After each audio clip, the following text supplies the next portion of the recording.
تو اس کا اشارہ جو تھا وہ 2 شہادتوں کی طرف تھا جو اللہ تعالیٰ نے مقدر کر رکھی تھیں، اور یہ دونوں شہادتیں جو ہیں یہ افغانستان کے مخلصین تھے جنہوں نے حضرت مسیح موعود علیہ السلام کے پیغام کو مانا اور آپ کے ہاتھ پر بیعت کی، اور بیعت کرنے کے بعد جب یہ واپس تشریف لے گئے، احمدی اب آپ جانتے ہوں گے حضرت صاحبزادہ عبداللطیف صاحب شہید رضی اللہ عنہ کا ایک وجود بابرکت یہ، اور ایک دوسرے مولوی عبدالرحمان صاحب، جب یہ دونوں واپس گئے تو اس وقت کے جو حاکم تھے، جو بادشاہ تھے،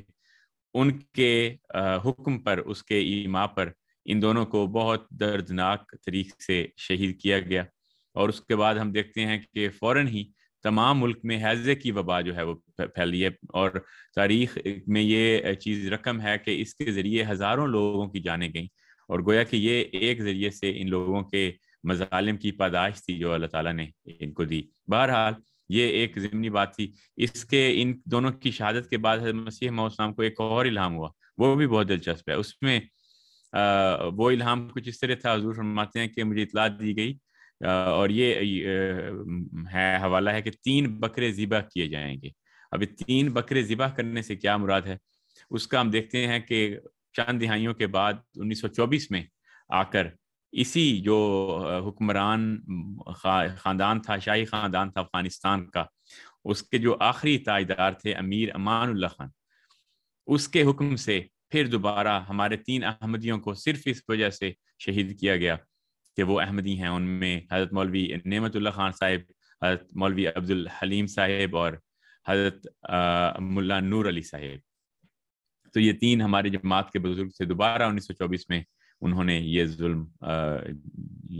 جماعت پر ڈھایا، اور اس طرح کر کے، اور بدقسمتی سے یہ جو مظالم کی داستان ہے یہ تب تک جاری ہے، لیکن یہ ظاہر ہوتا ہے کہ جو 3 اکٹھے شہید ہوئے ہمارے بزرگ، اور اس سے ظاہر ہوتا ہے کہ حضرت مسیح السلام کا جو الہام تھا کہ 3 بکرے ذبح کیے جائیں گے، تو یہ اس کی طرف اشارہ تھا۔ اس کے بعد ہم دیکھتے ہیں، آگے بڑھنے سے پہلے ایک اور بات جو کہ عام طور پر بہت زیادہ جو ہمارے دوسرے مسلمان بھائی ہیں ان کے حلقوں میں بہت مشہور کی جاتی ہے، وہ یہ ہے کہ جب ہم یہ حضرت مرزا صاحب حضرت مسیح موعود علیہ السلام کی یہ پیش گوئیاں لوگوں کے سامنے پیش کرتے ہیں، ویسے تو یہ نارملی عام طور پر ہم یہ باتیں ہم پیش نہیں کرتے جب تک کوئی احمدی جو ہے وہ واقعی قرآن و حدیث سے جان نہ لے کہ باقی قرآن و حدیث کا کیا مطلب ہے۔ لیکن عام طور پر جو علماء ہیں جو یہ قرآن و حدیث کی طرف جانا نہیں چاہتے، وہ کیا کام کرتے ہیں، وہ یہ روایتیں پیش کر کے اور کچھ ثابت کرنے کی یہ کوشش کرتے ہیں کہ دیکھو جی حضرت مرزا صاحب کی کیا ان کو ہو رہی ہیں، عجیب و غریب قسم کی باتیں ان کے پاس آ رہی ہیں، جی 2 بکرے ذبح ہوں گے، 3 بکرے ذبح ہوں گے۔ بھائی اللہ جو ہے یعنی وہ اللہ پہ یہ اعتراض کرنے کی کوشش کرتے ہیں کہ نعوذ باللہ اللہ کو پتہ نہیں ہے کہ اگر وہ چاہتا تو وہ کہہ دیتا ہے جی 2 بندے ذبح ہوں گے یا 2 بندے شہید ہو جائیں گے، یا یہ کہہ دیتا ہے 3 بندے شہید ہو جائیں گے، یہ بکرے کہنے کی کیا ضرورت تھی؟ تو اس میں ایک جو بہت زیادہ امپورٹنٹ بات جو کہ میں اپنے سامعین کے لیے عرض کرتا چلوں کہ جب بھی کوئی پیش گوئی ہوتی ہے تو وہ پیش گوئی کبھی بھی سیدھے الفاظ میں نہیں ہوتی کہ اچھا جی یہ ہوگا، ایسے ہوگا یا ایسے کام ہوں گے، کیونکہ پیش گوئی کا مقصد یہی ہے کہ ایک ایسی چھپی ہوئی بات بتائی جا رہی ہے کسی ایک بندے کے ذریعے جو اللہ کی طرف سے آیا ہے، جو کہ عام آدمی کی سمجھ سے باہر ہے، جس کو سمجھانے کے لیے وہ بندہ بھیجا گیا ہے، جو اللہ کی طرف سے وہی لے کر اور آپ کو سمجھائے گا۔ دوسری بات یہ کہ اللہ کی مرضی ہے جن الفاظ کو وہ استعمال کرے۔ اب یہ کیسے ہو سکتا ہے کہ ہم یہ کہیں کہ نہیں جی نہیں، اللہ کو جو ہے نا وہ ہماری مرضی کے مطابق الفاظ استعمال کرے گا تو ہم اس بھی کو مانیں گے، نہیں تو ہم نہیں مانیں گے۔ تیسری جو اس میں بہت زیادہ امپورٹنٹ بات ہے وہ یہ ہے کہ بعض علماء یہ کوشش کرتے ہیں بتانے کی کہ تمام وحیوں کا تعلق دین اسلام کے جو اصول ہیں، جو احکامات ہیں، ان سے ہے۔ مثلا اب اس وحی کا تعلق احکامات سے کیسے ہو سکتا ہے؟ بھائی اس کا اسلام کا کون سا حکم ہے کہ جناب کہتے ہیں نماز پڑھو یا زکوٰۃ دو یا حج کرو؟ اس میں کہاں پہ یہ حکم ہے کہ اچھا جی یہ حکم جو ہے جی ذبح کرنے کا مطلب جی وہ جو قربانی ہے، یہاں پہ 3 بندوں کا ذبح کرنے کا مطلب کا کوئی قربانی کا حکم ہو رہا ہے؟ پھر اسی طریقے سے اللہ کے رسول صلی اللہ علیہ وسلم جب طائف میں جاتے ہیں اور وہاں پر جو ہے وہ وہاں پر ان کو مارتے ہیں لوگ اتنے زیادہ پتھر کے وہ خون ہو جاتے ہیں اور سر سے خون بہ کے جوتوں میں جا کے جم جاتا ہے، اور پھر وہ جا کے وہ جناب ایک باغ میں پناہ لیتے ہیں، چھپ جاتے ہیں۔ تو اس وقت جب اللہ کی طرف سے وہی آتی ہے کہ اے رسول اگر کہو تو میں ان کے 2 پہاڑوں کے درمیان میں ملا دوں، اب یہ کون سی شریعت کا اصول ہے؟ یہ شریعت کی کون سی وحی ہے جو اس طریقے سے آئی جائے گی کہ اس کا پہاڑوں کے ملانے سے یا ان کو مارنے سے یہ کون مطلب اللہ کے مرضی ہے, اللہ جس طرح چاہے جو مرضی وحی بھیجے, اور ہر وحی جو ہے وہ حکم نہیں ہوتی, وہ ہر وحی جو ہے وہ حکم نہیں ہوتی, بلکہ ہر وحی کا اپنا ایک تعلق ہوتا ہے, اپنی ایک سمجھ ہوتی ہے. تو اس لیے گزارش کروں گا اپنے سامعین سے بھی کہ اس کو مذاق اڑانے کے بجائے اللہ کے اوپر دیکھنا چاہیے کہ اللہ کیا ڈیسائیڈ کرنا چاہ رہا ہے, اللہ کیا بتانا چاہ رہا ہے. اگر ہم صرف مذاق میں اڑا کے کہ اچھا جی وہ اللہ نے پتہ نہیں کیا ان لوگوں کو عجیب و غریب وحیاں کر دی, یہ اللہ کی مرضی ہے بھائی, ہم کون ہوتے ہیں؟ اللہ نے اپنا ایک امام مہدی سلیکٹ کیا, اس کو ہدایت دی ہے, تو اس کے لیے وحیاں بھی کر دی. اب یہ بہت زیادہ امپورٹنٹ بات تھی جو میں سامعین کے لیے رکھنا چاہتا تھا. جی مربی صاحب. جی نہیں, جزاک اللہ, یہ بالکل صحیح آپ نے ذکر کیا ہے کہ خدا تعالیٰ کی وحی و الہام اور کشوف اور رویا میں بھی ہم دیکھتے ہیں کہ بعض اوقات اللہ تعالیٰ تمثیلی رنگ میں بعض احکام یا آراء یا ایما فرماتا ہے اپنے پیاروں کو. تو رسول کریم صلی اللہ علیہ وسلم کی بھی مثال ہے کہ آپ صلی اللہ علیہ وسلم نے یعنی کہ جس طرح رویا میں دیکھا کہ آپ ایک ایسی جگہ ہجرت کر رہے ہیں جہاں پہ شاداب ہے اور سبزہ ہے اور اس طرح زرعی زمین ہے, تو آپ کا خیال گیا کہ یمن کی طرف شاید رسول کریم صلی اللہ علیہ وسلم کی ہجرت مقدر ہوگی, لیکن اس طرح نہیں ہوا. تو اللہ تعالیٰ کا منشاء اور ہوتا ہے, بعد کا انسان کو سمجھ میں غلطی لگ جاتی ہے, ورنہ در حقیقت اس میں کوئی شک نہیں کہ ہم جو بھی خدا تعالیٰ خاص طور پر پیشگوئیوں کے حوالے سے یہ بات بہت ظاہر ہے کہ اس طرح نام لے کر بڑی وضاحت کے ساتھ اگر ہو تو پھر تو ایمان کا جو ہے وہ تو ضرورت ہی ختم ہو گئی. تو اس وجہ سے کرتے ہیں. بہرحال یہ ہم سر ڈسکس کرے تھے مسیح صاحب کا الہام ہے نادر شاہ کہاں گیا. اس حوالے سے ابھی میں نے عرض کیا کہ کس طرح مختلف اوقات میں مسیح صاحب کے ماننے والے احمدی مخلص بھائی 5 جو ہیں وہ اب تک شہید ہو چکے ہیں 1924 تک, اور اس طرح مختلف مظالم کی وجہ سے اللہ تعالیٰ نے یہ پسند نہیں فرمایا کہ اس خاندان جو شاہ خاندان تھا امیر امان اللہ کا, یہ مزید اب اس حکومت میں رہے. تو اس لیے اللہ تعالیٰ نے جو انتظام فرمایا وہ یہ تھا کہ ایک شخص, ایک معمولی سے شخص حبیب اللہ, جس کا بالمعروف اس کا نام تھا بچہ سکا, تو یہ شخص نے 300 افراد کی ایک فوج بنائی اور اس نے امیر امان اللہ خان کے محل پر حملہ کیا اور اس میں کامیاب ہوا. سب سے بڑی حیران کن بات یہ ہے. اور اس کے بعد امیر اللہ خان اپنے اہل و عیال کے ساتھ وہ مجبور ہو گیا کہ اس کو وہاں سے بھاگنا پڑے, تو وہ وہاں سے ملک سے نکل گیا. اب اس حوالے سے امیر امان اللہ خان کا جو ایک جرنیل تھا, بڑا سکہ اور بڑا قابل آدمی تھا, اس کا نام تھا نادر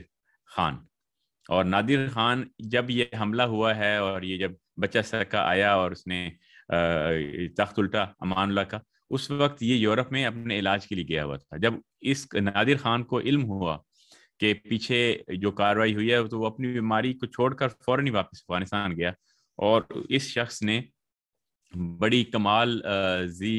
یعنی کہ زی رکی کے ساتھ اور بڑے اپنے جو اس کی صلاحیات تھیں جنگ کی, اس کو سامنے رکھتے ہوئے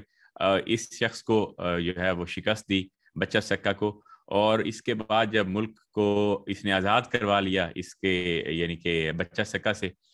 تو اس نے لوگوں کو کہا کہ تم لوگ جو ہے وہ اپنے بادشاہ, نئے بادشاہ کو منتخب کر لو.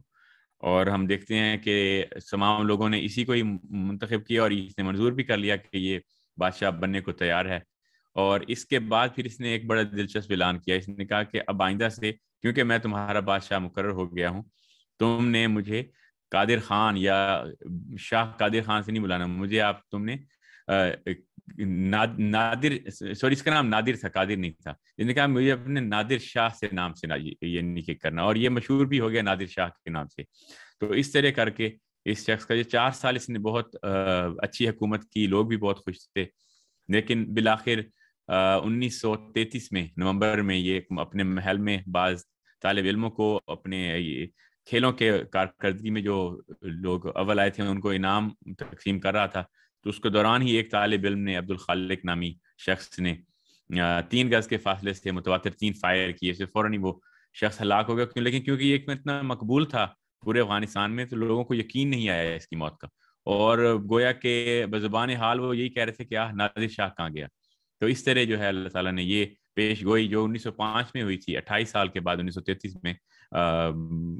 لوگوں کے سامنے ظاہر فرمائی, اور اس طرح ایک دفعہ پھر حضرت مسیح السلام کی صداقت جو ہے وہ لوگوں پر ظاہر ہوئی، لیکن ان لوگوں پر جو کہ حضرت مسیح السلام کو مانتے ہیں یا تھوڑا غیر طرف ترانہ رویہ رکھتے ہیں، ان پر یہ ظاہر ہوئی. تو یہ چیز کی. جی جزاک اللہ ربی صاحب، بہت شکریہ. ناظرین سامعین، آپ یہ جان رہے ہیں کہ جو بھی پیش گوئی آ رہی ہے اس میں سے آپ کو یہ چیز ثابت ہو جانی چاہیے کہ تمام پیش گوئیاں جو ہیں وہ پوری ہو رہی ہیں یا ان کا کوئی سلسلہ شروع ہو رہا ہے. تو جب کوئی پیش گوئی پوری ہوتی ہے تو اس کا مطلب یہ ہوتا ہے کہ وہ اللہ کے ایک بھیجے ہوئے بندے کی طرف سے اللہ نے اپنی طرف سے ان کو بھیج کر آگے اس کی سچائی کو ثابت کیا ہے. تو سچائی کو ثابت کرنے کے لیے کوئی بڑے چوڑے معجزات ہونے کی ضرورت ہوتی، چھوٹی چھوٹی بات سے بھی ثابت ہو جاتا ہے. ویسے تو ہم پیچھے جو تعاون کی پیش گوئیاں اور ڈاکٹر جان الیگزینڈر کے بارے میں بات کر چکے ہیں، لیکھ رام کے بارے میں بات کر چکے ہیں. تو میں سامعین سے گزارش کروں گا کہ تھوڑا سا دل کھول کر، تھوڑا سا سوچ سمجھ کر اس کو سنیں، اور یہ آپ کے فائدے کے لیے ہم بیان کر رہے ہیں تاکہ آپ کو فائدہ ہو. آگے چلتے ہیں. تو اگلی پیش گوئی جو نظر آتی ہے وہ آتی ہے جو کہ تزلزل در ایوان کسرہ فتاد، یہ ایک جو ہے پیش گوئی ہے. اس کے بارے میں نبی صاحب سامعین کے لیے کچھ عرض کر دیں. ہاں، یہ بھی بڑی مختصر سی ہے سر. اس میں حضرت مسیح السلام کو 1906 میں ایک الہام ہوا جو کہ محفوظ ہے تذکرہ میں، اور یہ شائع اس وقت بھی کیا گیا، مسلسل ہوتا رہا ہے پچھلی صدی میں. اور یہ الہام یہ تھا تنزل در ایوان کسرا فتاد، کہ ایوان کسرا کے ایوان کے در پر تنزل جو ہے وہ شروع ہو چکا ہے. اور یہ الہام اس طرح پورا ہوا کہ جب یہ الہام 1906 جنوری میں حضرت مسیح السلام کو ہوا، اس سے چند ماہ قبل ہی 1905 میں جو ایران کا، میرے خیال سے یہ فائدہ مند ہوگا کہ اگر سامعین کو بتا دیں کہ کسرا جو ہے نا یہ ایک لقب تھا، اور یہ ایرانی یا جو فارسی بادشاہت ہے اس کے لیے رہا ہے، اور یہ سینکڑوں بلکہ شاید 1000 سال سے زیادہ عرصہ سے یہ رسول کریم صلی اللہ علیہ وسلم کے زمانے میں کیسر اور کسرا جو تھے، یہ دو عظیم طاقتیں تھیں عالمی سطح پر جو تھیں، اور ان کا آپس میں کلیش رہا ہے. قرآن مجید میں بھی جو سورہ روم ہے، سورہ روم میں اس کا ذکر ہے کہ کس طرح اللہ تعالیٰ جو ہے وہ رومیوں کو ان کی شکست کے بعد فتح دے گا. وہ یہ کسرا جو تھا لقب، اس کے ذریعے لقب القاب ہوتے ہیں، جس طرح فرعون، فرائنا مصر یہ ایک لقب ہے، اور ہرکل جو تھا روم کا جو تھا بادشاہ اس کا لقب تھا. اس طرح یہ ایک لقب تھا کسرا. تو یہ ایرانی بہت بہت لمبی تاریخ ہے. تو بہرحال یہ اس شخص کا لقب تھا، لیکن جب یہ الہام ہوا 1906 میں، اس سے کچھ مہینے پہلے ہی جو شخص کسرا کا دعویدار تھا، یا اس لقب کا یا اس بادشاہت کا، اس کا نام تھا مظفر الدین قاجار. اور یہ 1905 میں یہ اعلان کر چکا تھا کہ میں اپنا جو ہے ایک پارلیمنٹ قیام میں آئے گی، اور اس کے ذریعے سے آپ اس طرح دیکھ لیں جیسے ملکہ وکٹوریا ہے یا کوئین ہے برٹش کی، اس نے بھی اسی انتظام کے ذریعے ایک پارلیمنٹ کے ذریعے اپنے جو حکومت کی جو ہے کاروائی اس کو بہتر کرنے کے لیے یا لوگوں کی آراء کو زیادہ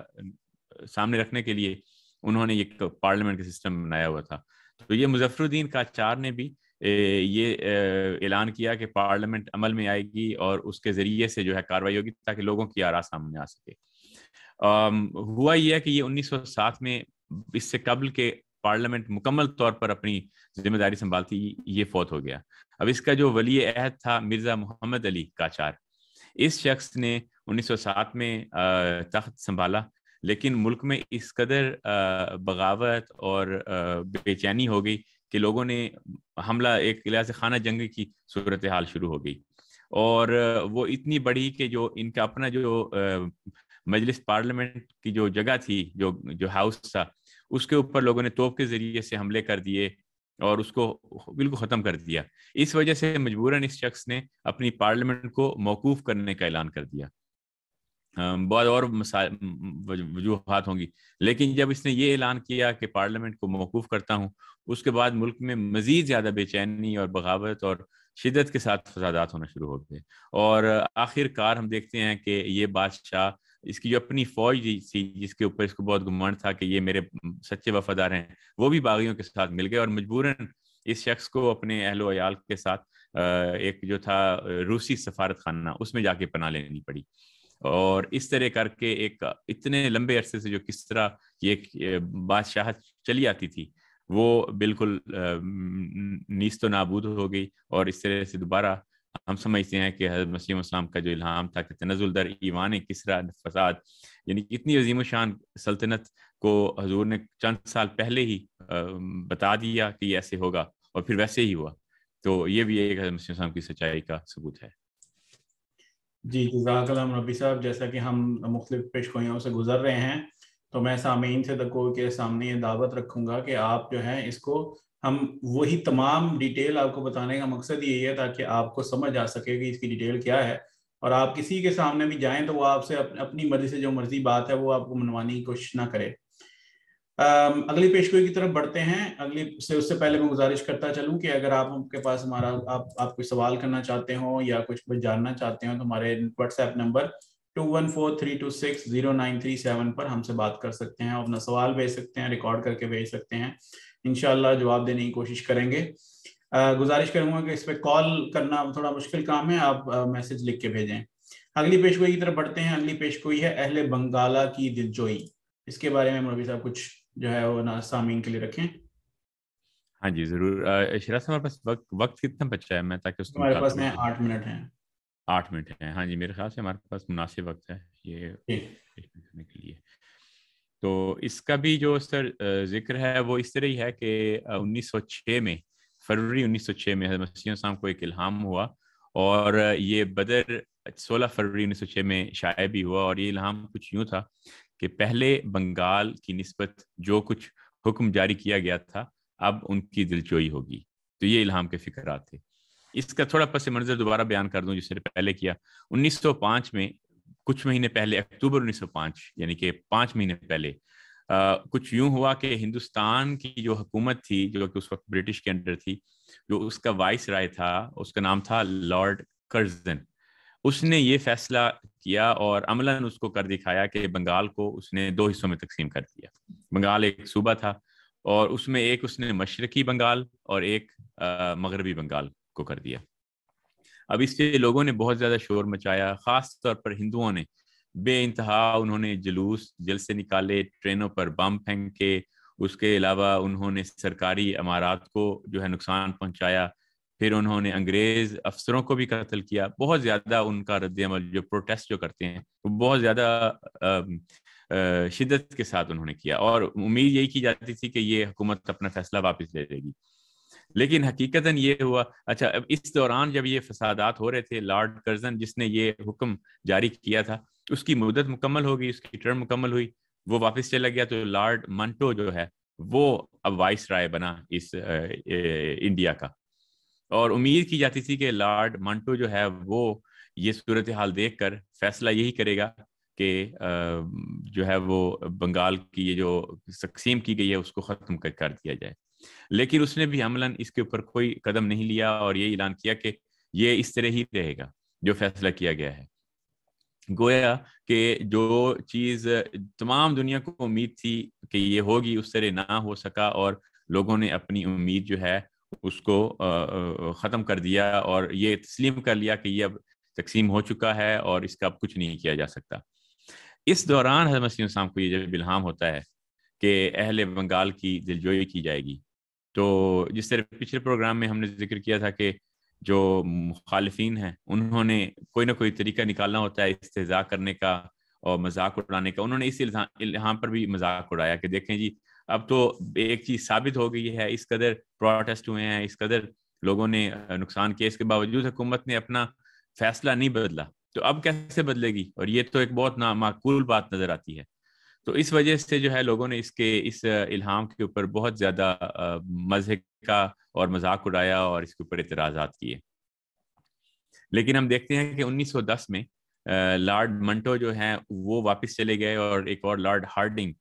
وائس رائے بن کے انڈیا کے وہ آتے ہیں. اور 1911 ایک سال بعد ہی جو انگلستان کا بادشاہ ہے جارج پنجم، اس کی تاج پوشی کے لیے ہندوستان میں انتظام کیا گیا. اور اس دوران جو ہے لارڈ ہارڈنگ نے از خود ایک تجویز وزیر ہند کو پیش کی اور اس میں بالکل یوں ہی لکھا کہ اہل بنگال کی دلجوئی ہونی چاہیے اور بنگال تقسیم منسوخ کرنی چاہیے. اور چنانچہ یہ عین تاج پوشی کی رسم کے دوران جب کہ تمام ہندوستان سے لوگ جو تھے آئے ہوئے تھے اور جو ان کے جو راجا اور مہاراجا اور سارے جو کہہ لیں کہ جو سربراہان تھے وہ اکٹھے تھے، اس وقت اس شخص نے یہ خود بادشاہ نے اعلان کیا کہ، اور اعلان میں یہ بھی ذکر کیا کہ یہ تنسیخ جو کی جا رہی ہے اس حکم میں وہ اہل بنگال کی دلجوئی کے لیے کی جا رہی ہے. تو ایگزیکٹ وہی لفظ بھی استعمال کیے جو کہ مسلم اسلام نے چند سال قبل ہی بتائے تھے، اور اس وقت جو تھے لوگ مسلم اسلام کا مذاق اڑاتے تھے. تو یہ بھی ایک الہام چند سال بعد ہی ایک اپنی عظیم الشان طاقت کے ساتھ ظاہر ہوا، اور لوگوں پر دوبارہ اس بات کا ثبوت ان کو ملا کہ مسلم اسلام کو جو اللہ تعالیٰ نے غیب سے خبر دی تھی، جو کہ بظاہر ایک غیر ممکن بات معلوم ہوتی تھی، وہ بین ہی ویسے ہی ہوئی، انہی الفاظ کے ساتھ ہوئی کہ جس طرح اللہ تعالیٰ نے مسلم اسلام کو الہاماً بتایا تھا. جی جزاک اللہ مربی صاحب. ہمارے پروگرام کا وقت ختم ہونے کو ہے. میں سامعین سے گزارش دوبارہ کروں گا کہ جب خدا کے فرزادہ دنیا میں آتے ہیں تو شیطان بھی جاگ اٹھتے ہیں، اور وہ کوشش کرتے ہیں کسی طریقے سے جو اللہ کے پیغام ہے، جو خدا کا پیغام ہے، وہ نہ پہنچا جائے. تو اس میں عوام الناس کو بہکانا بھی ہوتا ہے، اور ان کو بہکانے کے لیے جھوٹ بول کر کچھ بھی لوگوں تک پہنچانے کی کوشش کی جاتی ہے. اور آپ سے گزارش ہی عرض کرتا چلوں کہ اللہ کے رسول صلی اللہ علیہ وسلم نے 14 سال پہلے پیشگوئی کی تھی کہ جب ایک وقت آئے گا کہ مسلمان تعداد میں بہت زیادہ ہوں گے، علماء بھی ہوں گے، قرآن بھی ہوگا، حدیث بھی ہوگی، سنت بھی ہوگی، لیکن دنیا سے علم اٹھ جائے گا. اور اس وقت جو ہے وہ اللہ اپنے مہدی کو لے کر آئے گا، اور وہ علم کو واپس جو ہے وہ اتنی اونچائی پہ جا چکا ہوگا جس کی اللہ کے رسول نے ایک ایگزامپل دی کہ وہ جو ہے جیسے ثریا ستارے پر پہنچ گیا. تو اس کے بارے میں اللہ کے رسول نے فرمایا کہ جب وہ مہدی آئے گا تو وہ واپس لے کر آئے گا اس علم کو، اور لوگوں تک وہی دین پہنچائے گا جو میں لے کر آیا ہوں، یعنی اللہ کے رسول صلی اللہ علیہ وسلم لے کر آئے ہیں. آج آپ دیکھتے ہیں کہ بہت سارے جو ہر فرقہ ہے، وہ ہر فرقہ جو ہے وہ چھوٹی چھوٹی بات کے اوپر فرقہ بن چکا ہے، اور وہ کسی نہ کسی بات کی وجہ سے دوسرے سب کو کافر کہتا ہے. یہاں تک کہ جو ہمارے بھائی جو دوسرے ملکوں میں رہتے ہیں جہاں پر اردو یا ہندی یا اس طرح زبانیں بولی جاتی ہیں، آپ نے دیکھا ہوگا کہ اکثر مساجد کے اوپر لکھا ہوتا ہے کہ جی یہ بریلوی کی مسجد ہے، یہ دیوبندی کی مسجد ہے، اور کسی اور کو نماز پڑھانے کی بھی اجازت نہیں ہے یہاں پہ. بلکہ نماز اکثر جو مساجد ہیں ان میں نماز پڑھنے کی بھی اجازت نہیں ہوتی کہ جی اگر وہ اس مسجد میں جا کے نماز پڑھ لے گا تو وہ مختلف فتاواز موجود ہیں جو کہ وہاں پر بتائے جاتے ہیں. جبکہ امام مہدی کا مقصد یہ تھا کہ ان تمام فرقے بازی کو ختم کر کے ویسی جماعت بنائی جائے جیسے اللہ کے رسول صلی اللہ علیہ وسلم نے صحابہ کی جماعت بنائی تھی، جس میں کوئی فرقہ نہیں تھا. تو اس پروگرام کے توسط سے میں تمام سامعین سے گزارش کروں گا کہ آپ جب اللہ کے رسول صلی اللہ علیہ وسلم پر ہم ایمان لاتے ہیں کہ وہ اللہ کے رسول صلی اللہ علیہ وسلم ہیں، وہ رحمت للعالمین ہیں، وہ تمام عالمین کے لیے رحمت بنا کر بھیجے گئے، وہ اس دنیا میں آنے والا جو قرآن تھا اس میں اللہ تعالیٰ نے فرما دیا کہ یہ جو شریعت ہے یہ مکمل ہوگی، اور اللہ نے اس دین کو پسند کر لیا ہے. تو پھر اس دین کو پسند کرنے کے بعد اللہ کے ہمارے اوپر یہ ذمہ داری بنتی ہے کہ ہم اس کو سیکھیں بھی. میں یہاں پر ہر کسی کو یہ نہیں کہہ رہا کہ ہم جا کے سارے جو ہیں وہ 8-8 سال کے 7-7 سال کے کورسز کریں اور عالم بنیں، لیکن جو بنیادی عقائد ہیں اور جو بنیادی احکامات ہیں وہ ہر کسی کو پتہ ہونے چاہیے. تو اس لیے میں گزارش کروں گا کہ ان پروگراموں کا مقصد یہی ہے کہ ہم آج آپ تک وہ تمام چیزیں پہنچائیں جن کے ذریعے آپ حضرت مسیح موعود علیہ الصلوۃ والسلام اور مہدی مسعود علیہ الصلوۃ والسلام کی جو سچائی ہے اس کو سمجھ سکیں. انشاءاللہ یہ پروگرام کا سلسلہ جاری رہے گا. ہمارا یہ ریڈیو پروگرام کا آخری پروگرام ہے، لیکن انشاءاللہ یہ سلسلہ اس کا جاری رہے گا. آپ ہمارے یوٹیوب چینل جو ہے وہ احمدیہ اردو ڈیسک کے نام سے، اس کے اوپر جو ہے آپ آ کر یہ ہماری ویڈیوز دیکھ سکتے ہیں. انشاءاللہ ہم جو ہمارے ابھی مربی صاحب موجود ہیں یہ بھی ہمارے ساتھ مختلف پروگراموں میں شامل ہوتے رہیں گے، اور بھی مربیان اور بھی ہمارے جو بزرگان ہیں ان کو ہم شامل کرنے کی کوشش کریں گے